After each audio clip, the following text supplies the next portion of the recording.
Hello, hello, everybody, and welcome to today's Burst of Innovation. I'm so excited to have you all here. Welcome, welcome. I'm just closing down all my tabs because it's taking up some streaming.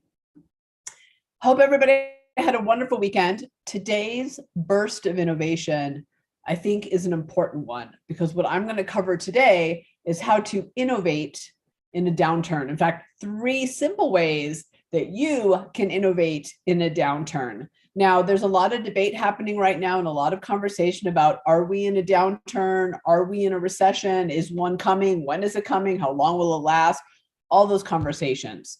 Regardless of what we label it or how we're experiencing it, what the data is showing is that the economy has slowed down, that people are looking for different approaches and different value in their products and services. So I want to talk about today is how to innovate in a downturn.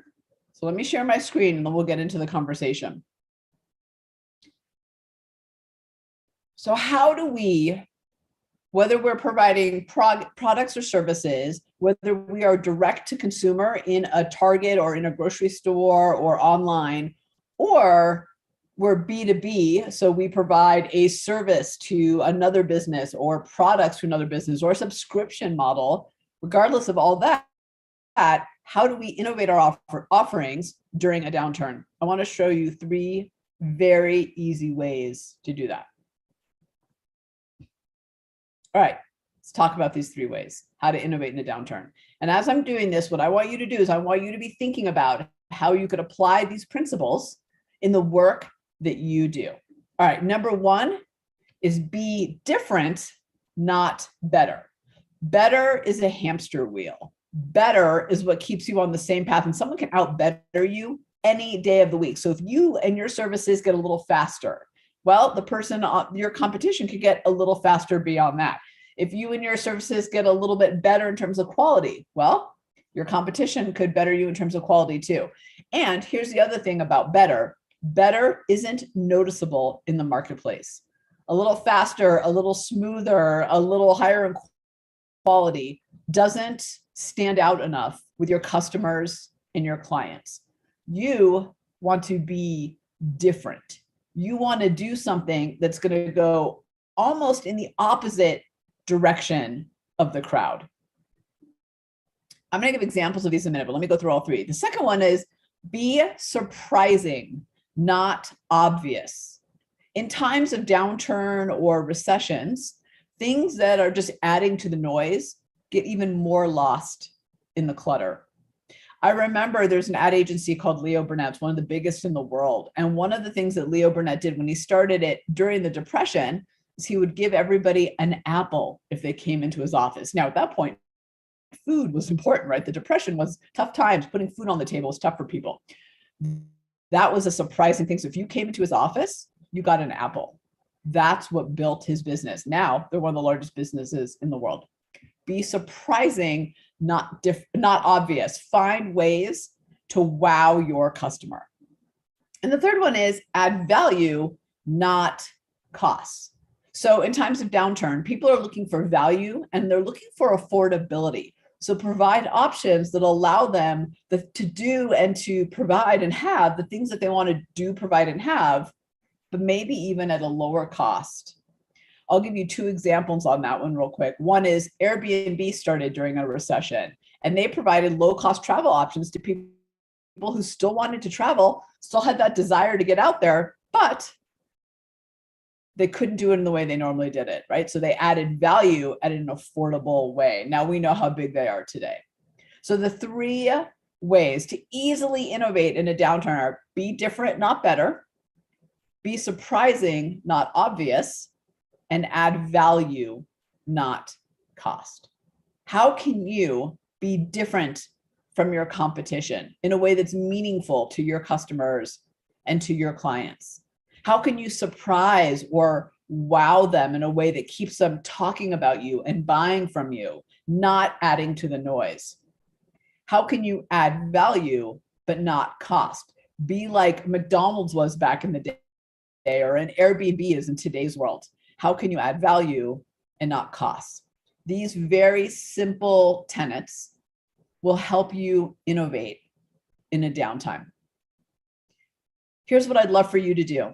I want you to pull out a blank piece of paper after this 10-minute burst. And I want you to write, first of all, I want you to take a screenshot of this, and I want you to write these 3 down. And I want you to just start brainstorming off of them. What does it mean to be different in your world? What does it mean to be surprising in a meaningful way? What does it mean to really focus on the value and maybe even lowering costs? Now, I said I'd give you another example of these. Let me tell you something that we did recently, because I think this is an example of how to innovate in a downturn. So we have our proprietary innovation quotient assessment. Now, it's in high demand, has been in high demand for a while. It tells you your style of innovation. It's the only one out there that is a personality assessment for very specifically how you innovate, how you add value, how you differentiate yourself, how you work smart, how you perform at your peak, all the benefits of being an innovator. So it's been in high demand for a long time now, and the price has always been $47 for the assessment, for the custom report that you get, for the tools on the back end. Really high value, right? Already is. But when we looked online, we realized that the other assessments that, while not the same as ours, but play in, let's call it a similar space, if you're looking at it from the customer perspective, let's be real, that we all kind of are in the same price range and provide our product in the same way, right? You take an assessment, you get a report, all in the $47-ish range. So we wanted to do it a little bit different. And we wanted to be surprising. We wanted to do something that would make people go, did they really just do that? Wow, that really speaks to me, but I wasn't expecting that. Like, that's a little bit of a wow factor in there. And we wanted to add value and not cost, right? We wanted to get our tool out there to the people who need it. And we know people need it now even more than ever because of the downturn that we're facing. People need to innovate and think differently about the challenges that are in front of them, right? We need to get over and under and through those brick walls, but not at a higher cost. So here's what we did. We made an announcement, and we did this where we lowered the price of the IQE. So our demand has gone up. In theory, right? All the textbooks would tell you that we should actually increase our price. We went the opposite direction. We said, people need this, they deserve this. We want to be different than our competition. We want to surprise in a meaningful way, and we want to add value. So we dropped it to $12. So we have the scale, we have the success, and we have the technology behind it to make that possible for us, so that we're still moving forward the way we need to as a business and all of our employees, but also so that we could innovate in a downturn, and so we can provide value and surprise and difference in a downturn. All right, here's what I want you to do in the chat bar or in the comment section if you're watching on LinkedIn. I want you to write down, what's the one thing that you're going to focus on in your business? Are you going to focus on being different, surprising, or value? Let's see what's coming. Okay, so it says being different. We are like all our competitors out there, even though we don't want to believe it, LOL. Yeah. It's interesting when I do work with clients, I often hear like, well, we get results. Like, that's what makes us different. Pretty sure that's cost of entry. And here's the test, by the way, of if you're different or not.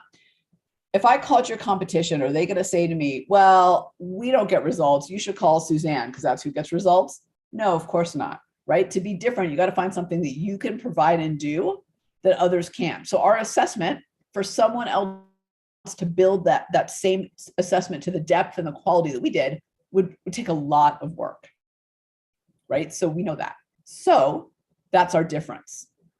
Now, is doing an assessment, we have an assessment of difference? No, of course not.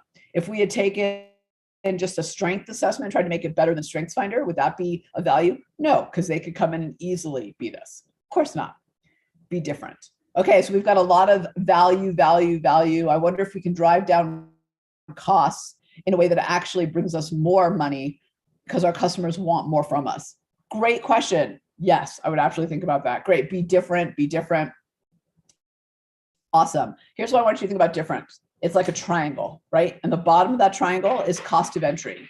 So there's stuff that needs to go there. High quality, good customer service, whatever it is in your business, and knowledge, right, of the industry, that you're not just making it up. That's all great. Action, get results. Exactly. Yes, those are good ones. But then you got to ladder up, right, to that very tip of the pyramid. That's what you can do that others are going to, maybe not can't do, but going to have a hard time repeating. All right. Thank you so much for joining me. And let me stop this. I'm so glad you got so much out of today. You are very welcome. Thank you. Hey, downturns have incredible opportunity them to innovate.